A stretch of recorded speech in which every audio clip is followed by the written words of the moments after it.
from the westernunion.com VIP Lounge. All the way live in the good old studio with all my friends and family. What's up, y'all? Y'all ready for the Super Dynamite Soul? I always wanted to say that because I see Don Cornelius used to say it all the time.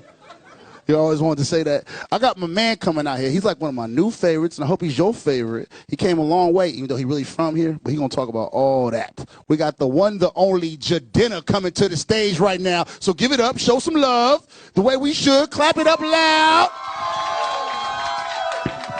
Yes, sir. There he is. The champ is here.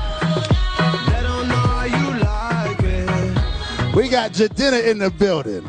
Yeah. What up, y'all? Good peoples. Back home, got you here, man. Yeah, man. Back in one of my many homes, but this is one of my favorite. I was just telling Big Bomb, man, this is one of my favorite places to come home. I was here almost a decade, from East Palo Alto and Oakland. South Bay, East Bay, North Bay, all over. So I love coming here. It's where I learned how to be myself. Was here. There's a little bit of the Bay in all your music when you put it together. Yeah, definitely. I think the Bay, home of Mac Dre, all the way back to Sly and the Family Stone. If you look at the people that come out of the Bay, it's people that have embraced their inner weirdo, their inner strange, and for me, obviously, it may look clean or whatever, but, there's nobody walking around Brooklyn looking like this. So the Bay, I moved from the Bay to Brooklyn, and this is where I really learned how to just be cool with just being wacky or whatever you are. That's the Bay Area. That's what it did to me. Now, how hard is it to stay as clean as you stay? You can't. Do you have like days where you be like, man, I don't want to do this today. I want to wear sweats. No, definitely. First of all, if I'm working out, if I'm I still lounge. I'm not work out in a suit. I'm not going to sleep. I do. I have played basketball in a suit. Just cuz. With the suit coat on. Just cuz, man, with brogues and Oxfords on. But, there's tricks. There's tricks. Like, if you dry clean, I dry clean the suit, and then if you keep it in a little saran wrap bag that it's got on and you put that in your suitcase, for some reason it's like wrinkle-proof. Right. So you could just wake right up. So I got all these little tricks. Got all the tips to the whole thing. And then I still put my do-rag on at night. You know what I mean? Like I got my braids on like it was 15 years ago. You don't sleep like this, though. Nah. Okay. Nah, that would be a funny sight. Man, if a woman catches me like that, oh, that's actually funny. I might just put that in the video. Yeah, I might just do that. That's good. I'm trying to make it happen. So now you got all this wonderful music. Did you know? Because he gives me records all the time. Did you know this one was going to take off like it did? You told me when you sent it to me, but did you know it was going to take off like it's doing now? Oh, man, you always hope for it. You always hope for it. But the music's about timing. It's all about, literally, from the moment that you make a record, it's about rhythm and time. And then the business side is also about timing. So, I hope for it, and here it is. I tell them now, this is not like just a drop in the can for you. You really worked at this for many, many years. You rapped here, you rapped there. When did you really find your niche or what you was going to do? To be candid, it was when I left the Bay and went to New York. My father actually passed while I was in the Bay. And that there's my father's from Nigeria, and there's a proverb in Nigeria that says, I'll do it in my father's way. You're not your own man until your father dies. You cannot be your own man until your father dies. And when I was a kid, I was like, yeah, whatever. Like, I'm a man now. But then you realize that, or at least for me, when he passed, I embraced a whole other side of myself. Like, started wearing suits, for example, because he used to wear three-piece suits back in the 70s with the flared bottoms. He was disabled, so he walked with a cane, and that's why I walk with a cane. That was a turning point for me. And then I hit New York, and that's a place where you either swim or you sink, you drown.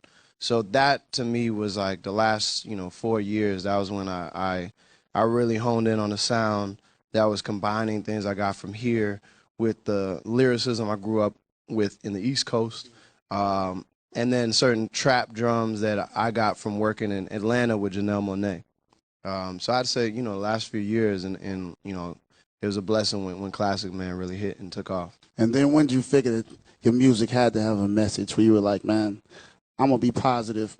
I'm gonna make sure I don't sound like all the rest of this. I'm gonna have a good message to it, because I told you earlier that you're like one of the last dudes out here that's really rapping, and it's not crazy. You ain't pouring champagne on women. You ain't doing nothing crazy. You know what I mean? Like it's refreshing though. Yeah. You know what I mean? But when you decide, I was like, man, this is the way I'm gonna go, because there's all that out there. I mean, we still. You don't pour champagne. We don't pour champagne on women. Like, that's not like a thing that we do, but we pour champagne in pop bottles and hit the strip clubs and do everything that other people do. The difference, I think, is like when I look at the people that came before me, like even as a young youth, as a young boy, looking at people that came before, in hip-hop even, right? You talking about Kool Herc, African Bambaataa. These guys, they were making parties that were supposed to be safe havens for the community. They were supposed to be the places where you could come and you weren't worried about it getting shot up. And I didn't learn that like for a while. In high school, we were just talking about this, going to parties. And what'd you say, Vaughn? You said, I said I won't say it in front of the kids. It don't. I said no one ever been shot at a week party. And it's true. You never been to some place whack and somebody start fighting. No. It's usually cracking. It's true, right, and that was how I grew up. I mean, we all are to a certain extent, but that's how I grew up. And so when I started studying the history of hip hop, cause I wasn't there in the '80s when this was happening, in 1979 on, it was about being cool, being safe, but doing your own thing and creating in that environment, creating dances, creating art, creating lyrics that were either party based or like the message where it was about the neighborhood, or sometimes both.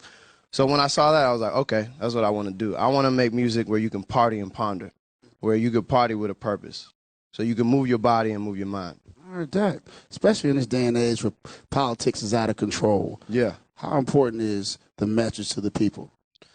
Yeah, I mean, I don't know how to avoid it. Like,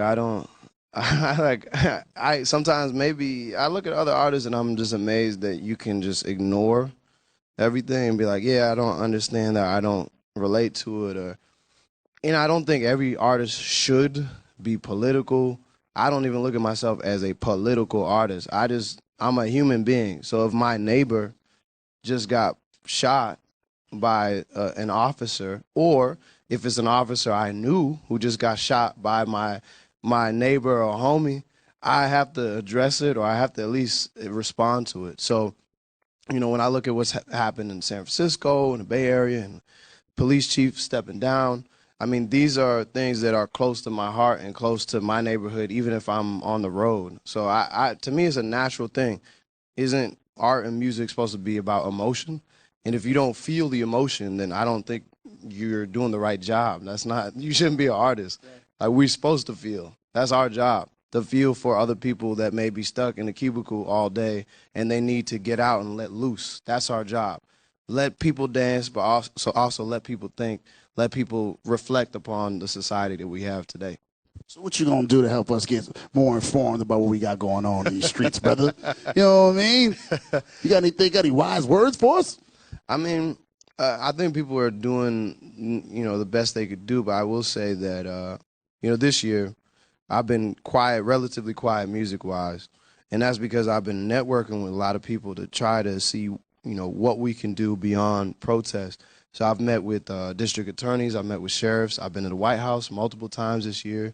I've met with the president, I've met with the first lady, and I was doing this to understand because it's not, and people think it's just about crooked cops, right? And it's actually, or they're like, there's a few bad cops out here, and it's not everybody, or not everybody's racist. But the truth is, our whole society has an issue with race. So you can't say that they're not racist when we all have these issues. So how you going to put on a uniform and then it just disappears? It doesn't, man. I have good friends on the force, and they're good people, but even they'll admit behind closed doors and behind the blue wall that they have their own issues and their own prejudices, just like I do. So when I was meeting with these people, I was trying to figure out what exactly we could do. And there's a whole list of things, and I'll make sure that for the rest of the year and really the rest of my life that I'll be combating these issues. It's a whole system that includes San Quentin Prison, that includes our education system. It's not just police officers. It's that to me is not the complete picture. So I mean, I don't want to sit here and list off my Black Panther like 10 demands, but I definitely will be making sure the public has a plan of action that we could do. I think the biggest thing is be informed, and thank God for social media right now, because that's better news sometimes than the actual news stations. News stations look like a WWF. It don't seem real. It's like a bad UFC. comedy sometimes. Yeah. So how important is the political thing and the voting this year for you? Oh, it's Are you really deep into it? Are you watching every day? Yeah. No, it's big. It's yeah. This is actually this besides 2008, this might be one of the biggest years, at least in my voting life. You know what's happening, man. My father said it best. He said the world is not about a battle between good and bad. It's not good and evil. It's about those who want change and those who don't want change. So, but everything around the world, it changes. The wind is changing. The overcast sky in San Francisco is changing today. So if you are on the side of change, you're on the side of God. Those who are not on the side of change, they're fighting it. That's how he would say it. And so when I thought about it and look at it now, when you have a woman running for president, and we're in a country that's one of the we are so far behind. There's so many other countries that have had women run for women leaders everywhere. We're talking about Europe, in Africa, in Asia. Why are we the ones that are so far behind? Women didn't get the right to vote till 1920. 1920, the same year that alcohol was prohibited. It doesn't make sense to me why we're so against it, but I get it. There's some people who have held power for a while, and when they see a black man running for president and then a woman running for president, like, oh, gee willikers, we're losing our power, and they're afraid. And they've always been afraid of women running, and they've always been afraid of black men.